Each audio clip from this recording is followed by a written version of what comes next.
네. 우리 그 서울에 가면은 이제 강남에 가면 테헤란로 있죠. 테헤란로. 그러니까 이란의 테헤란시하고 이 서울시하고 자매 결연 맺으면서 강남에도 10차선 도로, 길이가 한 3.7km, 아주 큰 도로죠. 이름을 이제 자매 결연 맺으면서 이름을 바꿔서 삼릉로에서 이제 테헤란로로. 그러니까 테헤란에 가면 서울로가 있대요. 그만큼 이제 가깝다는 거죠.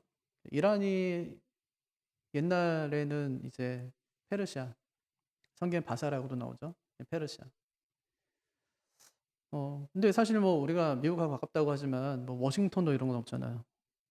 그런 거 없는데 어쨌든 이제 가까운 나라였다. 뭐 지금도 가까운지 잘 모르겠는데 어쨌든 좀 멀어진 것 같죠.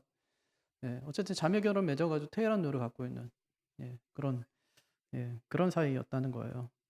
근데 구약의 39권 중에서 7권이 이 페르시아와 연관이 돼 있습니다.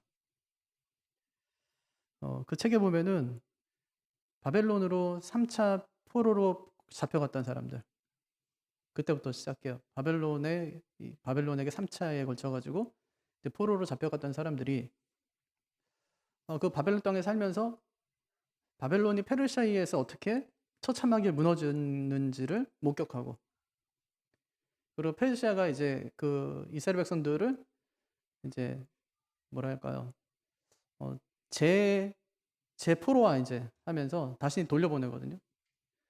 돌려보내는 그 3차의 과정 속에서 있었던 그 이야기들을 담은 책들. 그게 7권이나 돼요. 제일 첫 번째 책이 뭘까요? 그게 다니엘서예요. 다니엘은 1차 포로로 잡혀갑니다. 1차 포로로. 1차 포로 몇 명 잡아갔다고 그랬어요? 4명 잡아가요. 다니엘과 세 친구. 왜 4명밖에 못 잡아갈까? 사람이 없어요. 왕족, 귀족들 중에서 똑똑해야 되니까. 사람 찾아봐도 없어요. 그러니까 제일 처음에 포로로 잡혀가요. 그리고 다니엘이 언제까지 사냐면 다니엘 1장에 보면 고레스 왕 원년까지 산다고 그러니까 그때까지 있었다고 하니까 실제로 페르시아가 바벨론을 정복할 때까지 다니엘이 있었던 거예요. 제일 첫 번째 책이에요. 예, 페르시아와 연관되어 있는 책. 두 번째는 뭘까요? 이제 두 번째는 이제 1차 귀환 때 돌아와요. 백성들이 돌아와요. 그런데 돌아와서 이제 뭐 하려고 그러죠? 성전을 건축하려고 그래요. 근데 성전 건축이 돼야 안 돼요? 그게 안 돼요. 70년 만에 돌아와서 이제 성전 건축하려고 왔는데 건축이 안 돼요. 그리고 16년 동안 성전 건축이 중단됩니다. 그때 성전을 건축해야 된다. 건축해야 된다. 너희는 판벽한 집은 이 판자를 겹친 집이라고 그랬잖아요. 아주 화려하고 좋은 막 그런 집이 아니에요. 그냥 그런 집에 사람들이 사는 거. 너희는 어쨌든지 그런 집에 사는데 성전은 지금 실체가 없으니까. 그러니까 그냥 멈추고 있어서는 안 된다. 고 성전 건축을 해야 된다는 것을 강력하게 외쳤던 사람들. 두 책이 있어요. 하나는 성전 건축하면 딱 생각나는 거. 학계. 또 하나는 스가랴예요. 예. 1차 포로에서 이제 귀환해 온 사람들이 이제 성전 건축을 하다가 중간에 포기했을 때 그들을 독려해서 성전 건축을 시작하라고 했던 선지자. 그들의 책 2권. 이게 학계와 스가랴서. 또 1차 포로와 2차 포로 기간 그 귀환 그 사이에서 하만의 교계 있잖아요. 유다인들을 다 죽여야 된다. 예, 죽으면 죽으리라 고 하면서 그것을 막았었던 여인 에스더죠. 그 에스더서. 이것도 이제 페르시아의 왕비였으니까요. 페르시아와 연관되어 있는 책. 그 다음에 다섯 번째는 이제 2차 포로 귀환을 인솔한 사람. 그게 에스라예요. 오늘 말씀에 나온. 우리 읽은 말씀, 에스라. 막 지금 엄청나게 챙겨주죠? 아닥사스다 왕이 엄청 챙겨주죠. 막 가라, 가라, 가라. 돈 주고 막 다 주죠? 예, 그러니까 성전 기물들도 다 챙겨주고, 예, 그 다음에 사람도 보내주고, 막 그렇게 보내주잖아요? 2차 포로. 2차 포로는 가서 뭐 하죠? 2차 포로 귀환해서 한 건 뭐예요? 그 멈춰졌던, 중단했던 성전을 건축하는 거예요. 누가 끌고 가죠? 스룹바벨이. 끌고 가요. 그러면 신앙의 개혁은 누가 일으키죠? 그건 에스라가 일으키는 거예요, 가서. 예, 에스라서. 그럼 3차는요? 3차는 누가 끌고 와요? 니에미야. 니에미야. 이제 성전은 어느 정도 완성됐어요. 근데 문제는 뭐예요? 성벽이 완성되지 않은 거예요. 52일 동안 성벽 건축하는 이야기. 그럼 제일 마지막, 7번째 책은 뭘까요? 맨 마지막 책, 구약의 맨 마지막 책. 말라기예요. 말라기. 총독 얘기 나오고 막 나오죠. 그러니까 말라기서 그게 이제 페르시아와 연관되어 있는 책이에요. 구약에 보면은 제국 이야기들이에요, 결국. 제국의 변동에 따른 하나님께서 인류를 어떻게 이끌어 가시는가를 잘 보여주는 하나님의 구속 역사죠. 5가지 제국이 나와요. 뭐 애굽도 제국이냐고 하면 애굽은 큰 나라긴 한데 제국주의는 못했던 것 같아요. 제국주의 진짜로 하려면은 자기 군대를 다른 나라에 파견하는 걸 해야 돼요. 근데 애굽은 거기까지 힘이 안 돼요. 그러니까 이제 제국이라 하긴 약간 좀 어설픈 나라예요. 그럼 어떤 나라가 제국이 시작될까요? 제일 처음에는 아수르죠. 북이스라엘을 침공해왔던. 그래서 북이스라엘을 완전히 초토화시켰던 그 아수르. 남유다도 초토화시키기 원했지만 잘 되지 않았던 나라.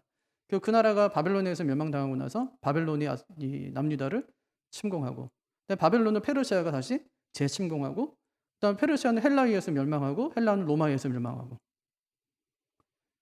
그러니까 지금 말라기까지 보면은 어느 제국에서 끝나냐면 페르시아에서 끝나요. 헬라도 등장하지 않고 로마도 등장하지 않는데, 말라기를 딱 읽고 나서 마태복음 딱 읽고 나니까 갑자기 어느 나라로 바뀌어 있어요? 로마의 앞지 아래에 있는 유다로 나와요. 그러니까 중간에 뭐가 비어 있냐면 헬라 제국이 비어 있는 거예요. 이 비어 있는 건 뭘까요? 중간기예요. 예. 그 400년의 중간기. 그러니까 말라기부터 시작해서 요 마태복음까지는 중간에 공백이 한 400년 있죠. 그 기간 동안에 헬라 제국이 한번 일어났다가 로마에 의해서 멸망하고 바로 이제 마태복음 시작하면서 로마 제국이 이스라엘을 다스리는 걸로 이제 나오죠. 예. 그러니까 마태복음을 이해하려면, 적어도 복음서를 이해하려면 중간기 400년의 과정을, 또 그 역사를 이해해야지 온전히 이해할 수 있다는 거예요. 어쨌든 지금 우리가 지금 읽고 있는 거는 지금 2차 포로 귀환, 거기서 인솔자가 에스라였었는데 에스라가 백성들 데리고 지금 어디로 가려고 그러는 거예요? 고토로 다시 돌아가려고 그러는 거죠. 고토로 지금 돌아가려고 하는 그 내용이 나오는 거예요. 그래서 에스라가 남유다 백성을 귀환시킬 때 이때 몇 차라고요? 2차. 그때 페르시아의 왕이 아닥사스다였습니다. 근데 그가 엄청나게 많은 원조를 해줘요. 1세기 유다 역사가였던 그 요세푸스에 의하면 그는 부친에게 왕위만 물려받은 게 아니라 하나님께 대한 신앙도 물려받았다, 그렇게 쓰고 있어요. 참 기가 막히죠. 그러니까 하나님께서 어쩌면은 그 아닥사스다를 훨씬 더 준비시켰는지도 모르겠어요. 아닥사스다 입장에서는 에스라는 보내면 되는 사람은 아니거든요.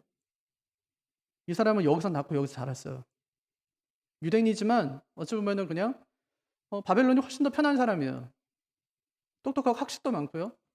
왕에게 자문을 해줄 수 있는 사람이고 왕이 존경했던 사람이었으니까 제사장이었어요. 그 어떻게 알아내냐면 자기가 공부해서 알아내는 거예요. 내가 아론의 16대 손이구나 하는 거를 자기가 공부해서 알아내요. 막 족보책 가지고 공부하면서. 이거 얼마나 학식 있는 사람인지 몰라요. 근데 그가 가겠다는 거예요. 가겠다고 하니까 아닥사스다가 그냥 보내줘요. 왜냐 봤더니 진짜 요세푸스의 말이 맞다면 하나님께서 그의 부친에게, 아닥사스다를 통해서 그의 부친에게 신앙심도 물려받은 그런 사람이었기 때문에 간다고 하니까 그냥 막 보내는 거예요. 7장을 한번 가보세요. 1장 1절 한번 보세요. 에스라 7장 1절 한번 보세요.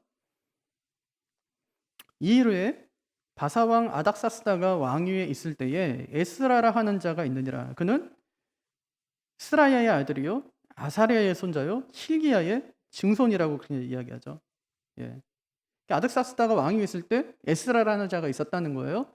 그가 이제 이 백성들을 이끌고 예루살렘으로 돌아가려고 하는데 그 거리가 얼마큼 되냐? 한 1,500km쯤 돼요. 우리가 부산까지 한 400km쯤 되죠. 1,500km면은 참 이건 5개월쯤 걸어서 가야 되는 거거든요. 그런데 그 길을 마다하지 않고 백성들과 함께 예루살렘에 돌아오는 겁니다. 참 익숙하지 않은 곳이에요. 한 번도 가보지 않은 곳을 지금 가려고 하는 거예요.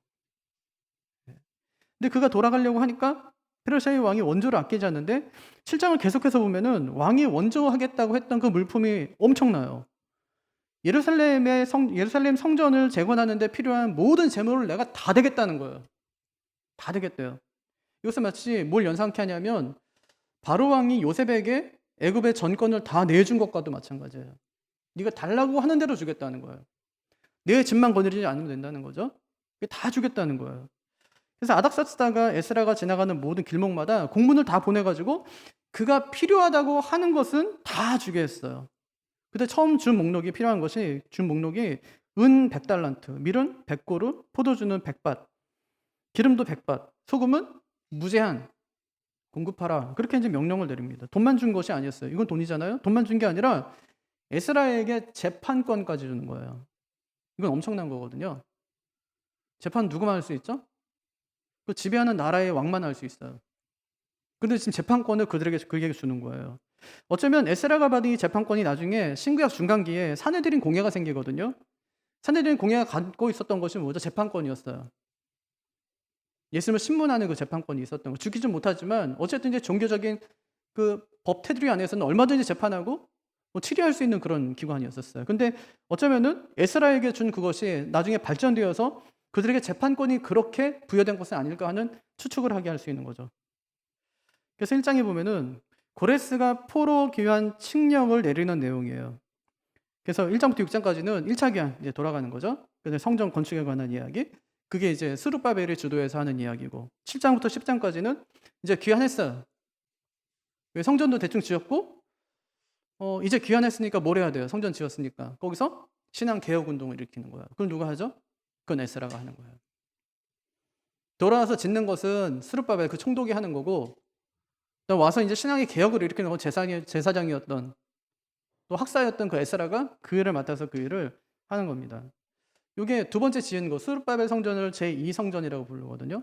만약에 뭐 책을 읽다가 제2성전 얘기하면 무슨 제2성전이 이게 스룹바벨이 두 번째 지은 성전이구나.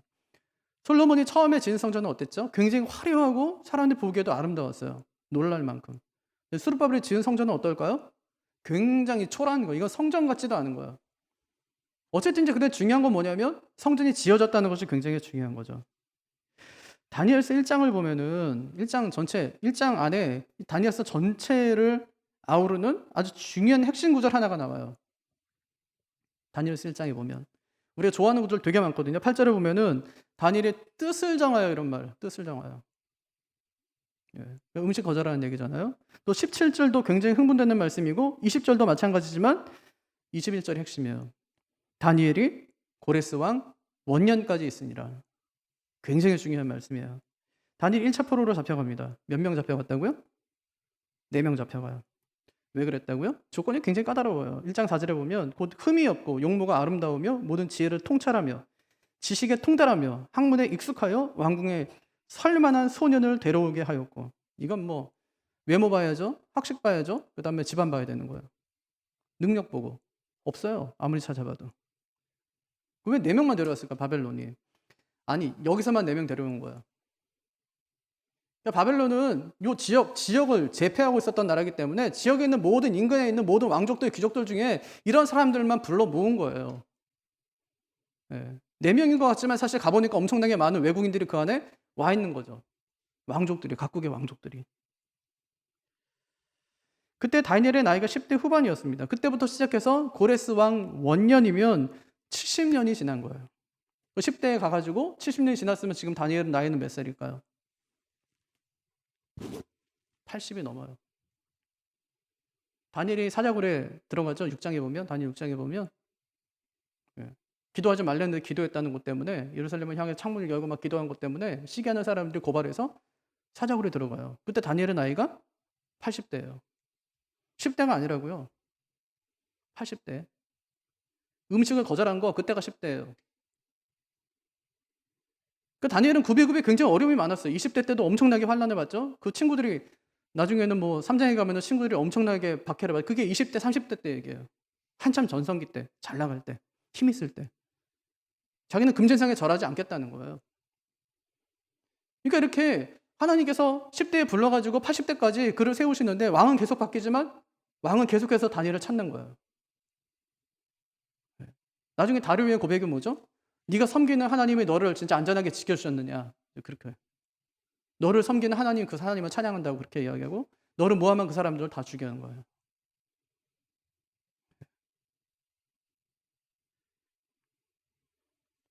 그렇게 1차 포로로 끌려와서 9장에 보면 다니엘서 9장에 보면 다니엘이 그때 깨달아요. 예레미야서 읽으면서 포로 기간이 70년인 것을 딱 깨닫고 나서 그때 딱 붙들고 말씀 기도하는 거예요.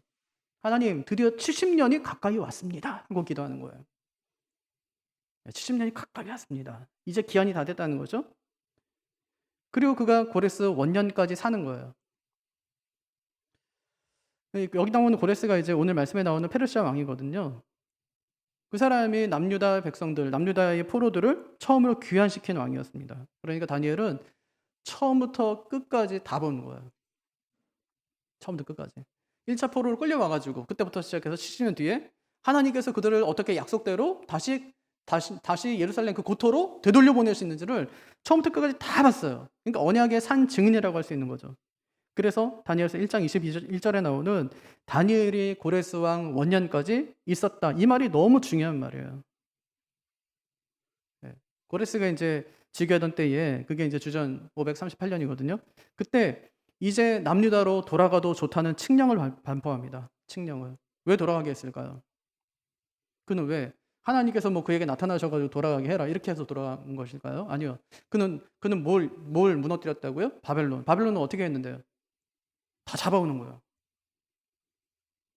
다 잡아요. 처음에 4명 잡아오더니 조금 있다가는 2차 포로 잡아올 때는 그때는 10,000명 기술자들 다 자기의 도시를 건설하기 위해서 기술자만 10,000명을 데려와요. 그 다음에는 포도 농사 짓고 그냥 소일거리 조금 할 수 있는 사람들 남겨놓고 3차 때는 다 잡아온다, 싹 다. 그러니까 이 예루살렘 완전히 패한 거예요, 그냥. 그렇게 3번에 걸쳐가지고 다 잡아버렸어요. 그러니까 잡아와서 이제 일을 시키면 좋겠는데, 근데 뭐가 문제죠? 먹여 살려야 되는 거예요. 세금이 안 나와요. 로마가 잘했던 게 뭐죠? 다 인정해줘, 돈 많네 이거예요.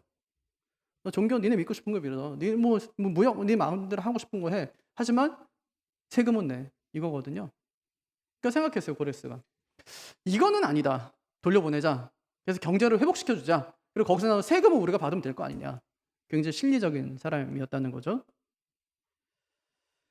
예, 고레스는 그렇게 자신의 정책대로 그들을 돌려보내지만 그러나 하나님은 그를 사용하셔서 자신의 약속을 성취해 가시는 것을 볼 수 있어요. 다시 성전을 재건하고 예배가 회복되게 하는 일을 하나님께서 하시는 것을 알 수 있는 것이죠. 이렇게 하나님의 약속대로 남유다 백성들이 70년 포로 생활을 마치고 예루살렘에 돌아오게 되었습니다. 근데 놀라운 것은 빈손으로 오지 않더라는 거예요. 빈손으로. 갈 때는 분명히 빈손으로 갔는데 올 땐 빈손으로 오지 않는다는 거 4절에 보니까 그들이 돌아간다고 하자 이웃들이 은금 패물과 짐승들을 막 싸주는 거예요. 마치 이스라엘 백성들이 취급할 때 그 모습처럼 말이에요. 하나님께서 말씀하셨잖아요. 이웃집에 가가지고 달라고 그래요. 다 준다는 거예요. 그랬더니 막 금부치 은부치 다 갖고 나왔어요.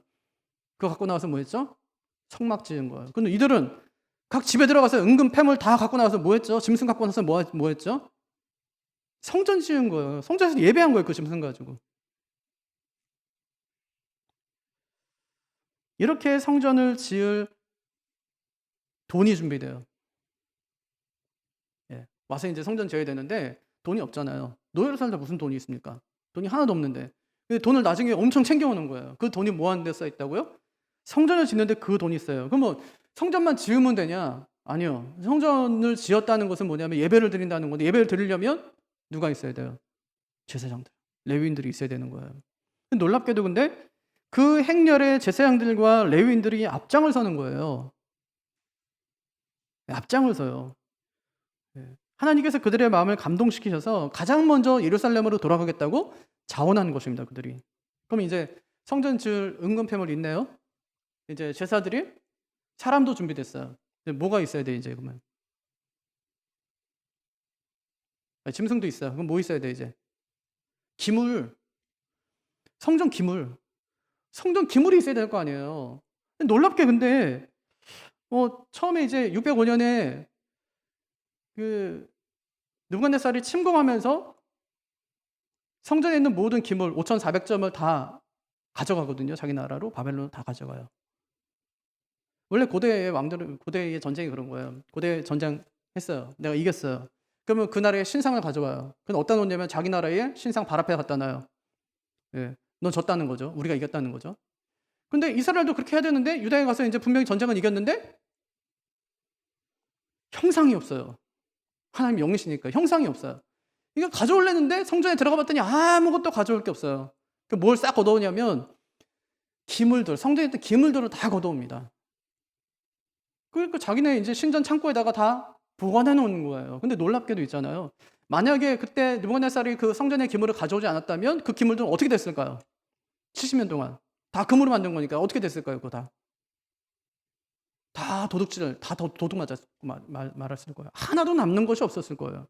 하지만 하나님께서 기가 막히게 느부갓네살이 그냥 훔쳐간 것 같고 자기네 것으로 취한 줄로 알았는데 나중에 알고 보니까 하나님께서 그렇게 보관해 놓으신 거예요. 고레스가 놀랍게도 그것을 싹 다 돌려줍니다. 이거 가지고 가서 하나님께 제사해 이렇게요. 다 준비된 거예요. 성전 지을 돈 준비됐죠. 성전에 예배할 사람 준비됐죠. 거기다가 기물까지 다 준비된 거예요. 놀랍잖아요. 가는 곳마다 뭐 골목 어기마다 필요한 것이 있으면 뭐든지 주라는 그 공문까지 받아든 상태라는 거예요.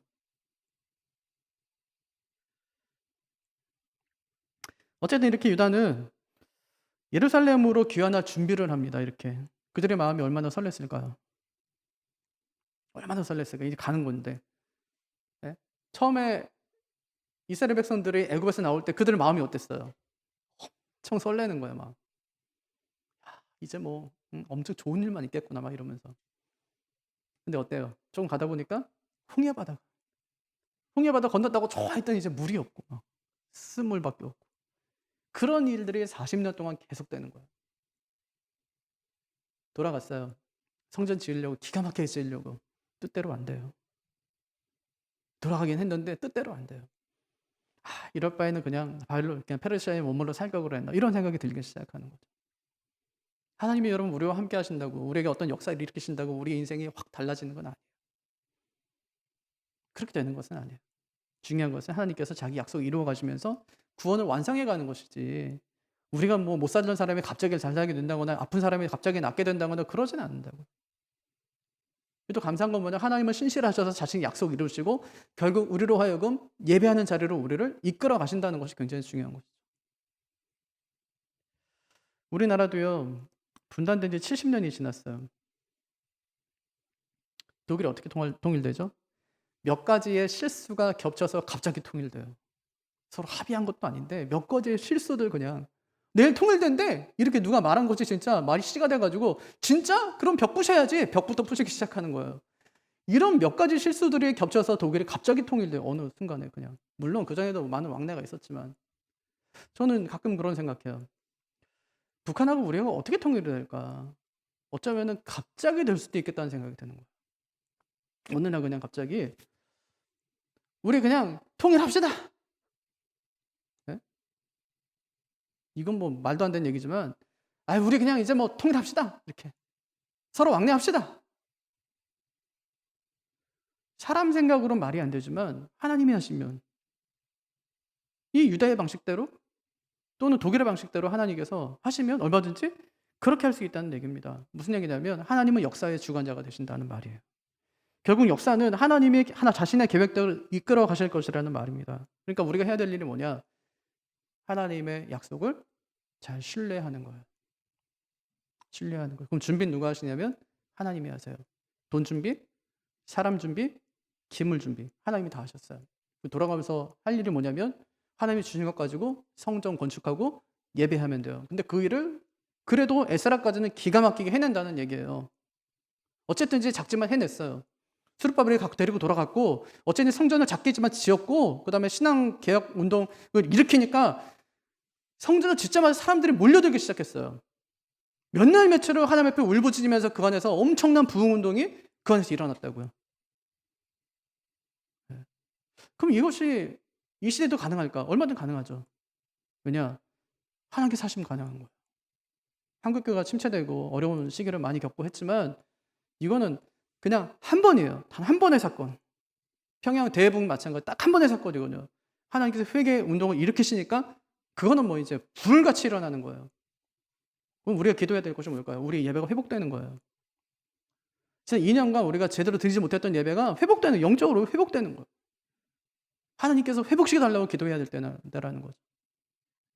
하나님께 돌려보내시는 것은 그들이 불쌍했기 때문도 아니고요.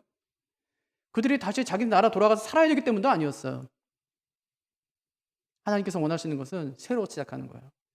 새로 성전 짓고 새로 제사장들 세우고 새로운 기명들 가지고 새롭게 예배 시작하는 거예요. 그걸 하나님께서 원하셨어요. 그리고 하나님께서 그것을 이루어내세요. 그럼 지금도 우리에게 필요한 것이 뭘까? 다른 회복보다 예배의 회복이 일어나는 겁니다. 신앙의 부흥이 일어나는 거예요. 하나님께서 우리를 불쌍히 여겨달라고 기도하면서 그 준비를 잘 해갈 수 있는 우리가 되기를 주님의 이름으로 축복합니다.